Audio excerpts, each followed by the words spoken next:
my conclusion, looking, being in the mortgage business way before that crash, entering in the late 90s, starting my career in the mortgage business, and then leading up to the next 10 years where I watched what was happening in the marketplace, and a lot of things were happening that were new. We had the .com era start.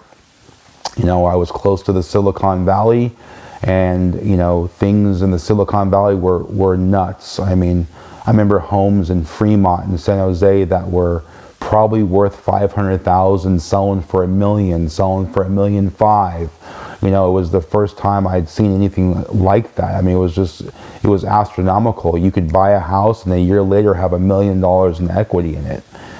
So it was like nothing I'd ever seen before. So when I look at all of the factors that led up to the crash of 2008, I conclude that the government was greedy. The mortgage banks were greedy.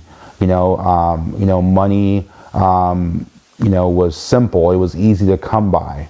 I think looking back at that time, you go from making $10,000 a month to a couple of $100,000 a month, and it seemed easy.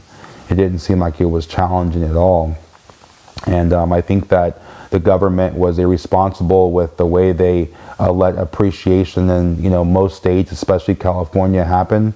I think they should have capped appreciation, which I think would have controlled the spend and controlled equity. I think the documentation for lending was loose. I knew a lot of loan officers that went to jail after 2008 for unscrupulous things of making bank statements and stating incomes on applications that wasn't true. But that was the common practice that the mortgage banks and mortgage companies would allow. Back then, all you had to do is what we call state your income. And that means if you really made $5,000 a month, but you stated you make $20,000 a month, they'd believe it. And if you had down payment, you were getting a loan. That was irresponsible. It was also the time where we had negative amortization loans.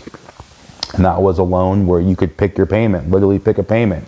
You could pick to pay the full principal interest. You could pick to pay interest only, or you could pick a lowest payment, which would have negative amortization, which is essentially adding to your balance, not taken away from. And you could pick this each month. And if you could think that back then with the equity rising at double yearly in some cases, in some areas, which payment do you think most people were picking? Right? They'd pick the lowest possible payment. And what that did, which was irresponsible, it allowed a lot of people to buy homes they couldn't afford. And loan officers would show them like, look, yeah, ordinarily your payment would be $4,000 a month. But with this pick-a-payment loan, we can get you down to about $2,800 a month if you go negative amortization, which at the time they were selling, it didn't matter because appreciation was rising so high that it just doesn't matter. But we all saw in the crash of 2008, it dramatically mattered. And what was happening then when the mortgage markets fell and real estate went the other way, people were paying a payment that was adding to the balance. So when the market fell, their house was no longer worth, $1 million. It went back down to the $500,000, but they had been paying for all these years the negative amortization. So a lot of people, including myself, was upside down on a lot of different properties. It was very irresponsible of the mortgage banks, the government, and then I think how it was handled was also irresponsible because at the time, looking back on it, I didn't know what was going to happen or what to do.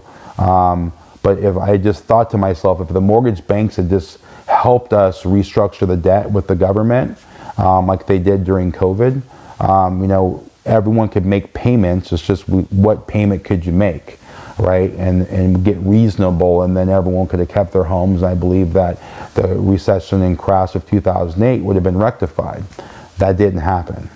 I conclude that it was a lot of irresponsibility. a lot of firsts, with .com and appreciation at levels that we had never seen before. And it was just, it was definitely just what we call the wild, wild west. It was wild times.